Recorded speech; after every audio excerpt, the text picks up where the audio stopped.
Function જે જોયા હતા એમાં પહેલું જે ફંક્શન જોયું હતું કોન્ટ્રાસ્ટ. આજે હવે આપણે ફંક્શન જે છે એમાં કન્જક્શન 2 નંબરનું છે એ છે કન્ડિશન.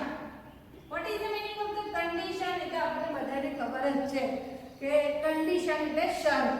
તો એનું નામ આપણને બધાને ખબર છે. તો શરત કોને કહેવાય? તો કોઈ એક પરિસ્થિતિ છે, કોઈ એક ક્રિયા થાય છે, એનું પરિણામ શું આવશે, એનું રિઝલ્ટ શું આવશે એ દર્શાવવા માટે કન્ડિશન એ કન્જક્શનનો ઉપયોગ કરવામાં આવે છે. એઝ વી નો ધેટ આપણને ખબર જ છે ઓલરેડી કે કોઈ પણ બે વાક્યને જોડવા માટે જે શબ્દનો ઉપયોગ થાય છે જેને આપણે કન્જક્શન કહીએ છીએ, અને આ કન્જક્શન એ અલગ અલગ પ્રકારના વાક્યો માટે અલગ અલગ કન્જક્શનનો ઉપયોગ કરવામાં આવે છે. દાખલા તરીકે મારે કોઈ બે ઈંટને જોડવી છે તો બે ઈંટને જોડવા માટે મારે સિમેન્ટ રેતીનો જ ઉપયોગ કરી શકાય. દાખલા તરીકે મારે કોઈ બે કાગળને જોડવા છે તો હું સ્ટેપલર કાં તો ગમનો હું ઉપયોગ કરી શકું, નહીં કે સિમેન્ટ રેતીનો. દાખલા તરીકે મારે કોઈ બે કાપડને જોડવા છે તો ના તો હું સિમેન્ટ રેતીનો ઉપયોગ કરી શકું કે ના તો હું ફેવિક્વિકનો પણ ઉપયોગ કરી શકું છું. તો દરેક મટીરીયલ પ્રમાણે અલગ અલગ પ્રકારના જોડવાના મટીરીયલનો ઉપયોગ થાય છે. તેમ દરેક પ્રકારના બે વાક્યને જોડવા માટે અલગ અલગ પ્રકારના એ કન્જક્શનનો ઉપયોગ કરવામાં આવે છે. તો અહીંયા આપણે જોઈશું કે કન્ડિશન. તો કન્ડિશનની આપણી અંદર બે પ્રકારના વાક્યો હશે, જેમાં એક છે શરત અને બીજું જે છે એ પરિણામ. અહીંયા બે વાક્યમાં એક વાક્ય છે આપણને શરત બતાવશે અને બીજું વાક્ય આપણને શું બતાવશે? પરિણામ. ઓકે, તો એ કયા શબ્દો છે આપણે જોઈશું. Number 1 if unless. ખાસ કરીને એક્ઝામમાં આપણને if અને unless નો વધારે પડતો ઉપયોગ થતો જોવા મળે છે. if નો મતલબ થાય છે, આમ તો બંનેનો અર્થ સરખો જ છે, અહીંયા થશે જો તો. unless નો અર્થ થાય છે જો નહીં તો. એટલે શું? what is the difference between if and unless? તો if જે છે આપણને હકાર દર્શાવે છે, જ્યારે unless એ આપણને નકાર દર્શાવે છે. વસ્તુ સેમ જ છે, પણ if હકાર દર્શાવશે અને unless નકાર દર્શાવશે.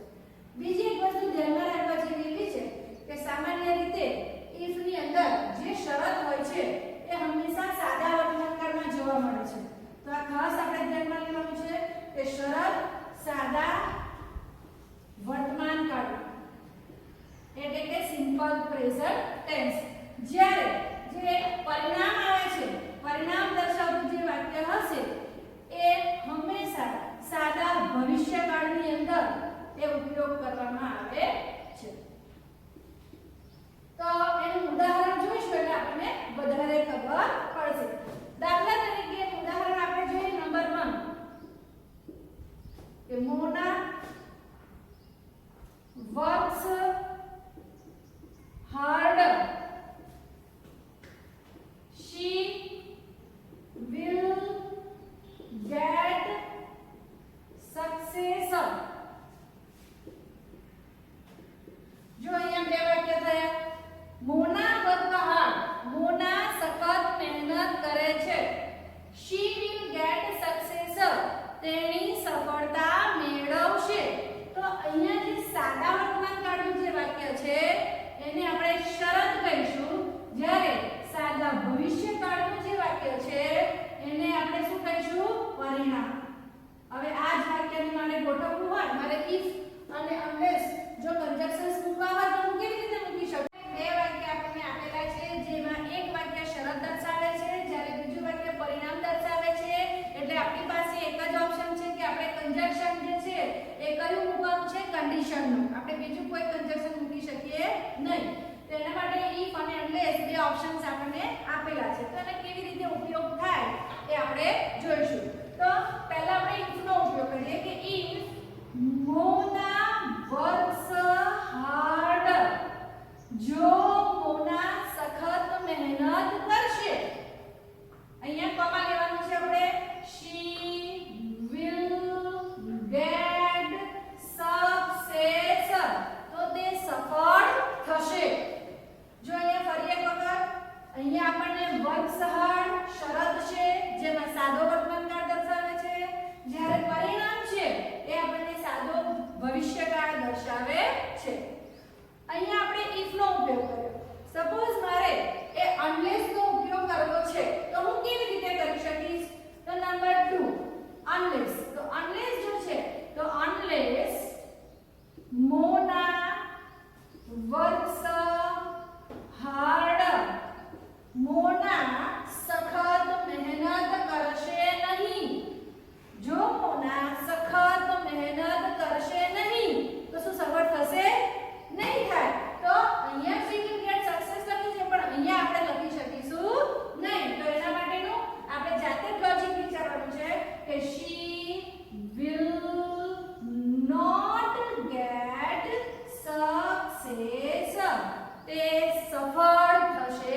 અહીંયા unless નકારનો ઉપયોગ કરે છે તેનું પરિણામ શું આપણને મળે છે she will not get success. આ વસ્તુ તમારે ખાસ ધ્યાનમાં લેવાની છે. આવું ને આવું આપણે બીજું વાક્ય જોવાનું છે જેના પરથી તમને ખબર પડશે કે if જે વાક્ય છે એની રચના છે એમાં તમારે શું અગત્યનું છે, શું મહત્વનું છે, શું ધ્યાન રાખવા જેવી વસ્તુ છે. દાખલા તરીકે હવે હું એક વાક્ય લઉં છું કે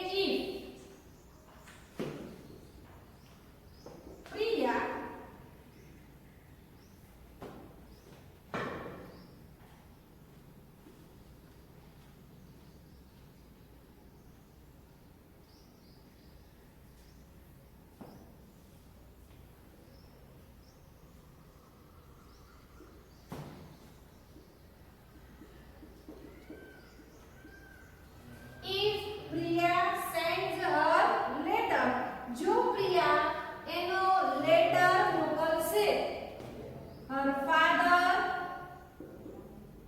will be happy, એના પપ્પા ખુશ થશે. if Priya sends her letter, જો પ્રિયા એને લેટર મોકલશે, her father will be happy, તો એના ફાધર જે છે ખુશ થશે. આ જ વસ્તુને મારે unless માં લખવું હશે તો unless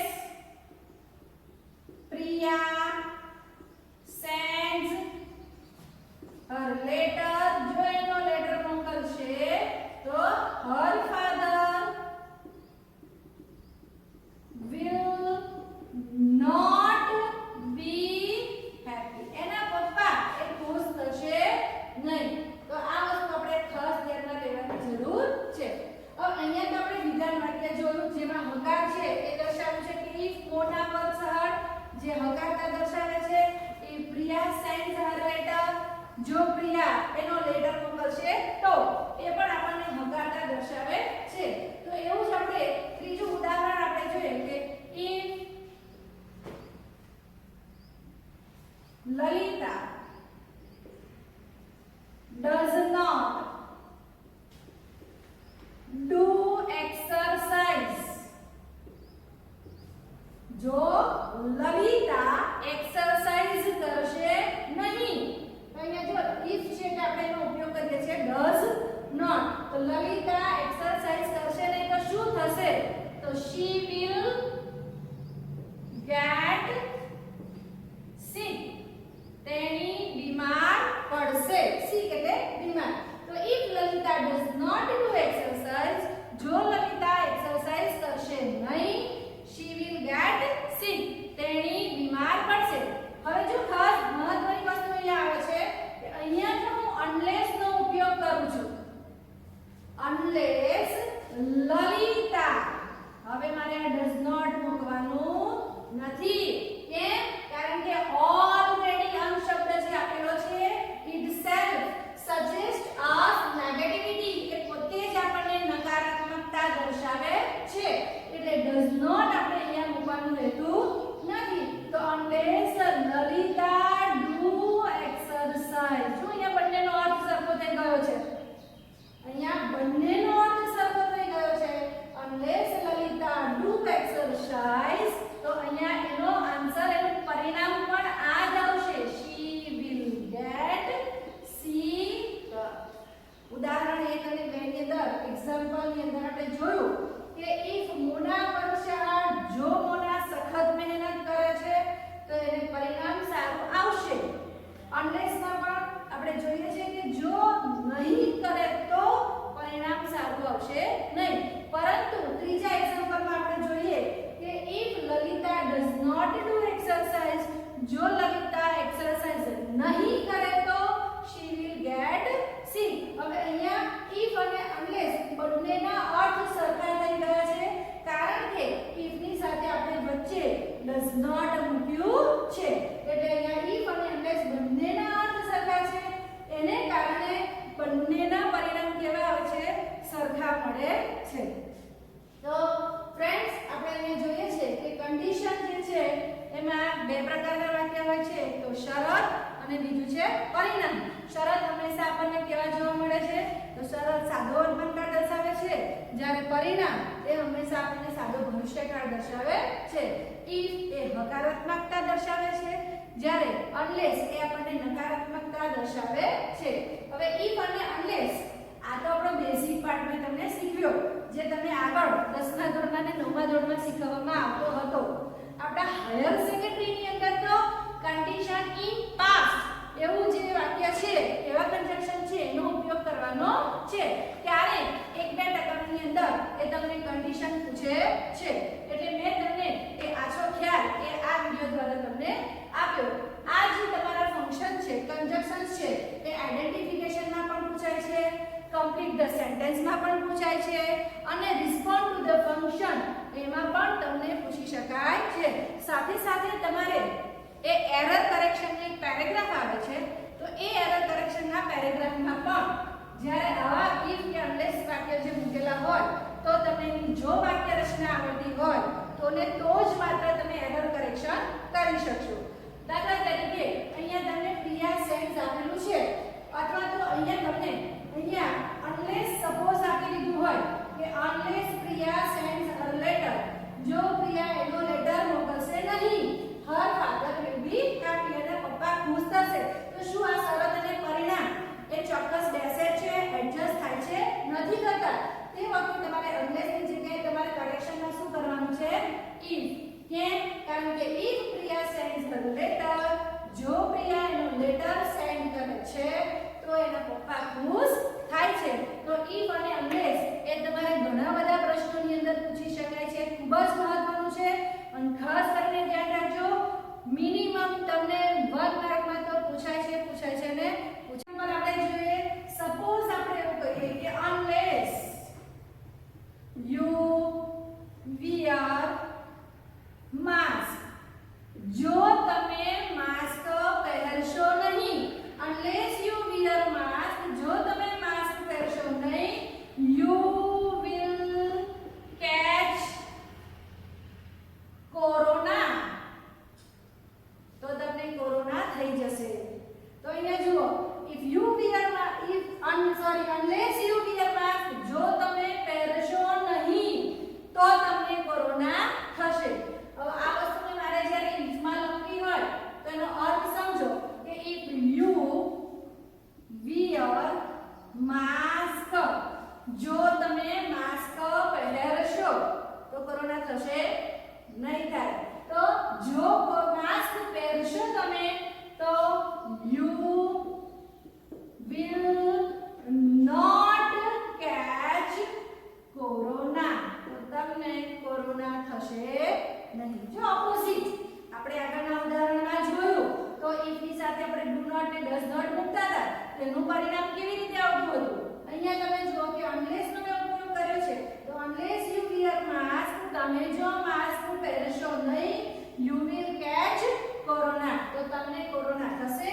જ્યારે મેં અહીંયા if નો ઉપયોગ કર્યો છે કે if you wear mask, જો તમે mask પહેરશો, you will not catch corona, તો તમને કોરોના થશે નહીં. તો ખાસ કરીને એક્ઝામમાં જ્યારે તમને પૂછાય છે તો તે વખતે કન્ફ્યુઝન, જ્યારે તમને લોજિક કે વાક્ય શું કહેવા માંગે છે એના ઉપરથી તમને if અને unless મૂકવાની ખબર પડશે. તો પ્રોપર તમે વાંચશો, પ્રોપર એને સમજશો તો જ તમે if મૂકવું કે unless મૂકવું એ તમને ખબર પડશે.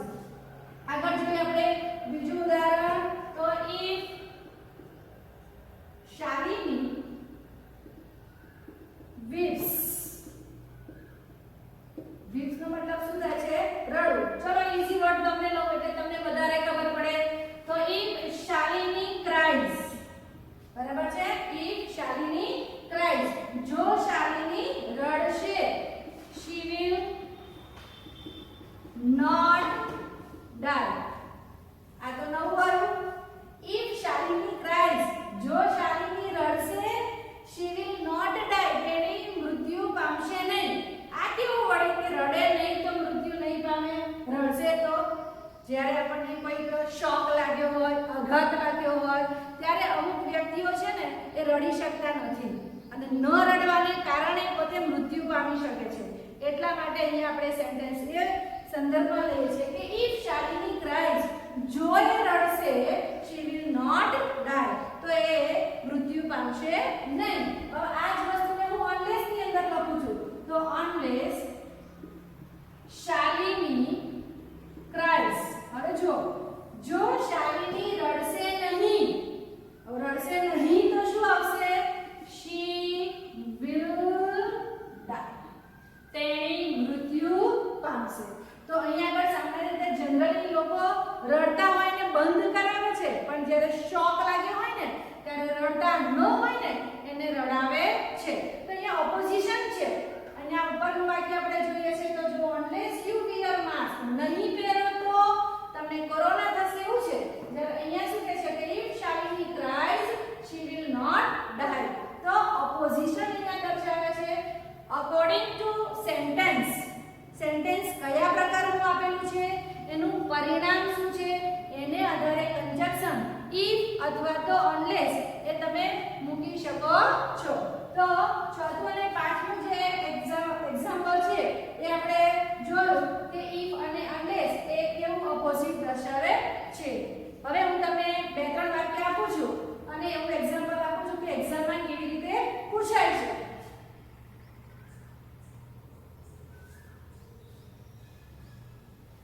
તો દાખલા તરીકે અહીંયા તમને એવું કીધું હોય કે if you go to school regularly, જો તમે નિયમિત શાળાએ જશો તો. કમ્પ્લીટ ધ સેન્ટેન્સ આપ્યું છે તો તમે કેવી રીતે પૂછશો? જો તમે શાળાએ નિયમિત જશો તો તમે લોજિકલી વિચારો કે શું કરવું જોઈએ, શું થશે. સ્કૂલે રેગ્યુલર જઈએ તો શું થાય? તો we will understand well, આપણે સારી રીતે સમજી શકીએ છીએ. તો જુઓ આ રીતે તમારે કમ્પ્લીટ ધ સેન્ટેન્સ એક્ઝામમાં પૂછાતા હોય છે. હવે દાખલા તરીકે કોઈ પણ એ વાક્યની અંદર તમને દાખલા આ એક વાક્ય આપ્યું છે અને તમને કીધું છે કે આઇડેન્ટિફાઈ ધ ફંક્શન, તો શું કરવું? તો આપણે અહીંયા if આપેલું છે એટલે આ ફંક્શન આપણું કયું કહી શકાશે? કન્ડિશન. તો કન્ડિશન ફંક્શન એવું આપણે આઇડેન્ટિફાઈ કરી શકીએ છીએ. તો એક્ઝામમાં આ રીતે તમને પૂછાતું હોય છે. તો જે મેં એક્ઝામ્પલ તમને ચલાયા છે અને ફરીને ફરી રિપીટ કરતા રહેજો. Be careful, stay at home